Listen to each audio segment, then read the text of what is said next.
ጀግናው ምን አለ አገለሰው አገለሰው ያለው ሰላም ጤና ይስጥልን ተመልካቾቻችን አሁን የደረሰን ዜና አለ ከአማራ ፋኖ ብሔራዊ ኃይል መግለጫ ተሰጥቷል የቋራ ቃል ኪዳን በሚል የተሰጠው መግለጫ በቅርቡ ወደ አንድነት ለመምጣት ውይይት ሲያደርጉ የነበሩ የአማራ ፋኖ አደረጃጀቶች ያወጡት የጋራ የቃል ኪዳን መግለጫ ነው መግለጫውን ቀጥሎ እናቀርባለን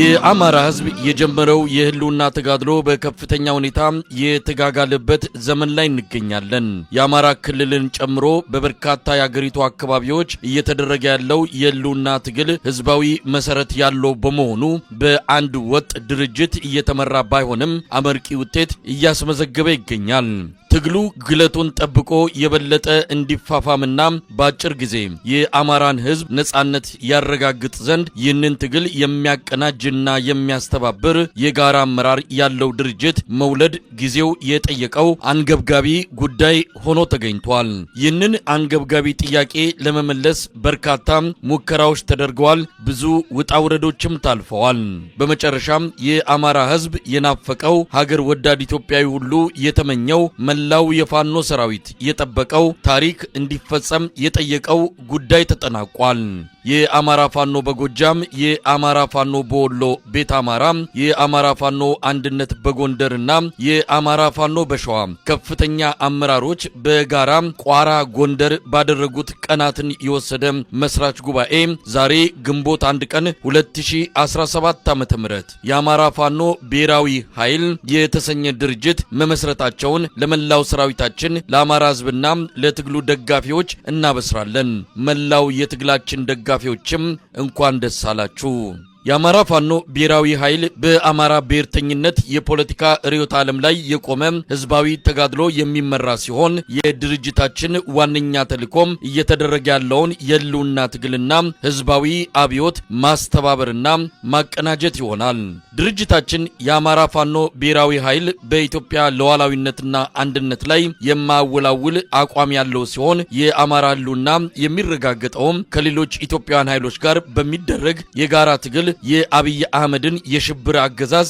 በማስወገድ በምትኩ በሽግግር ሂደት በሚገነባ የጋራ መንግስት ምስረታ እንደሆነ ያምናል ድርጅታችን የአማራ ህዝብ ተጋድሎ የህልውና ተጋድሎ ነው ስንል ህልውናችንን የተፈታተነውን መዋቅርና ትርክት መለወጥ እንደሆነ በጽኑ እንደማመናችን መጠን የወልቃይት ጠለምትና ራያን ጨምሮ በሁሉም የሀገራችን አካባቢ ያለ የወሰን የማንነትና ራስን በራስ የማስተዳደር ጥያቄ ለማስመለስ እንደሆነ እናረጋግጣለን መዋቅራዊ ጥቃትን መቀልበስና ለአማራ ህዝብ ማህበራዊ ፍትህን የሚያሰፍን ስርዓተ መንግስት መፍጠርን ታሳቢ ያደረገውን ትግል የሚመራ ማዕከላዊ አመራር መፈጠሩ የህልውና ትግል እያደረገ ላለው ህዝብ ተጨማሪ አቅም ይሆናል ድርጅታችን በሙሉ አቅሙ ትግሉን እንዲመራ የሁሉንም ባለድርሻ አካላት ድጋፍ ይፈልጋል የአማራ ፋኖ ብሔራዊ ኃይል አወቃቀር ጠቅላላ ጉባኤ ማዕከላዊ ምክር ቤት የሥራ አስፈጻሚ ኮሚቴ እንዲሁም የአባት አርበኞች ምክር ቤትን አካቶ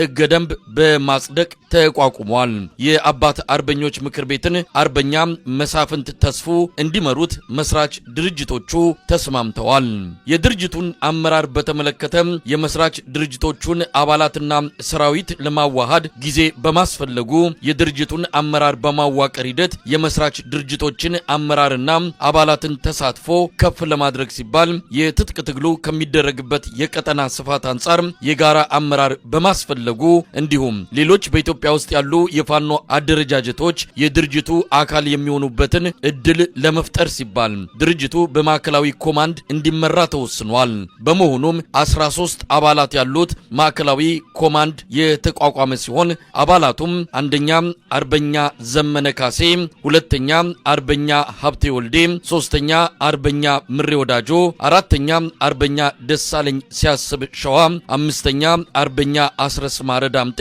ስድስተኛ አርበኛ ሄኖክ አዲሴ፣ ሰባተኛ ጀነራል ተፈራ ማሞ፣ ስምንተኛ አርበኛ ዝናቡ ልንገረው፣ ዘጠነኛ አርበኛ ድርሳን ብርሃኔ፣ አስረኛ አርበኛ አስቻለው በለጠ፣ 11ኛ አርበኛ ሳሙኤል ባለዕድል፣ 12ኛ አርበኛ ማርከው መንግስቴ፣ 13ኛ አርበኛ አክበር ስመኘው በሙሉ የአመራር ምደባ ተሰርቶ እስኪጠናቀቅ ማዕከላዊ ኮማንዱ የድርጅቱን የፖሊት ቢሮና የሥራ አስፈጻሚ ኮሚቴ ሚና በመውሰድ የድርጅቱን ወታደራዊ፣ ፖለቲካዊ፣ የዲፕሎማሲና የአስተዳደር ስራዎች እንዲመራና እንዲወስን ስምምነት ላይ ተደርሷል። ለመላው የአማራ ህዝብ፣ ለመላው የፋኖ አባላትና አመራሮች በድጋሚ እንኳን ደስ ያላችሁ እያለን የሚከተለውን ጥሪ እናስተላልፋለን።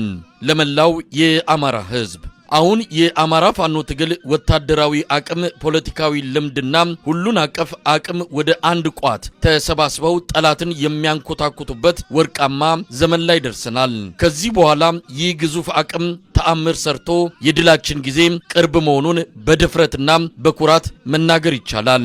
ይህ እውን ይሆን ዘንድ መላው ህዝብ በብሔራዊ ኃይሉ ሰብሳቢነት የሚመራውን ተጋድሎ በማንኛውም መልኩ በመደገፍ ከጎናችን እንዲቆም ጥሪ እናስተላልፋለን።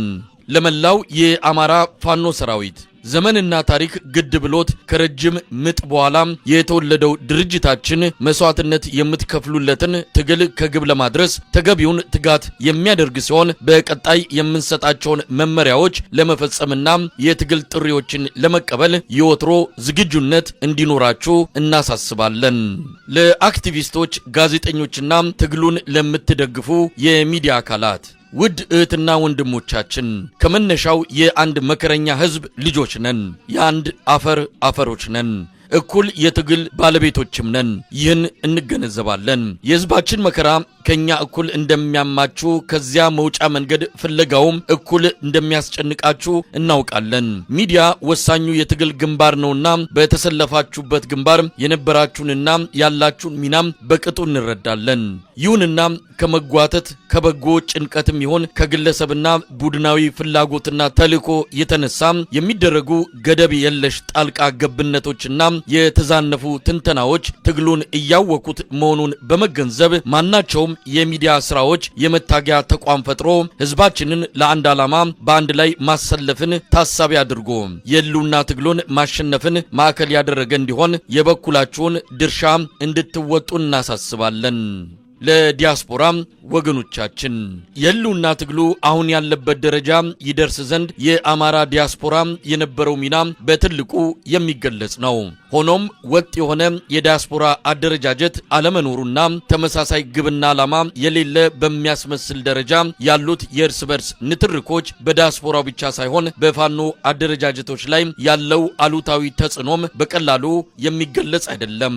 በመሆኑም የዲያስፖራ ማህበረሰብ በአንድነት እንዲደራጅና ትግሉን እንዲደግፍ ጥሪ ያደረግን፣ በዚህ ረገድ ድርጅቱ የሚወስደውን ኃላፊነት ወስዶ ወደ ተግባር እንደሚገባም እናሳውቃለን።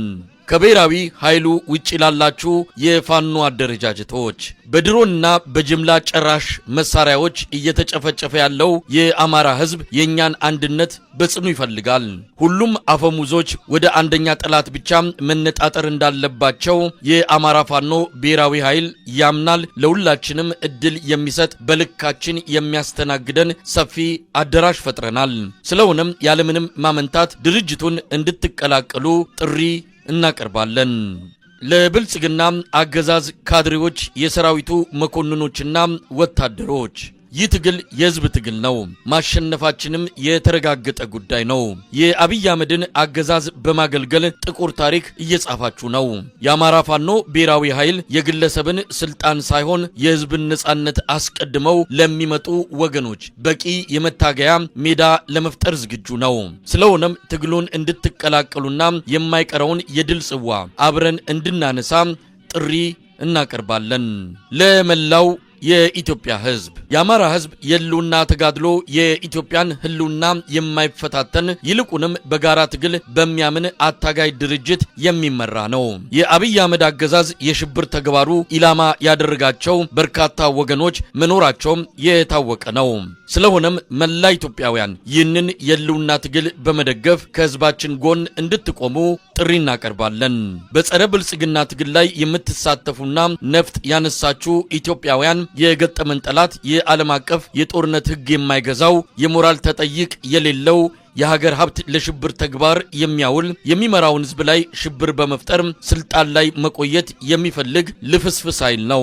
ስለሆነም በጠላታችን ላይ በጋራ ለምናደርገው ትግል የተቀናጀና የተናበበ ሁለገብ ትግል በጋራ እንድናደርግ ጥሪ እናቀርባለን።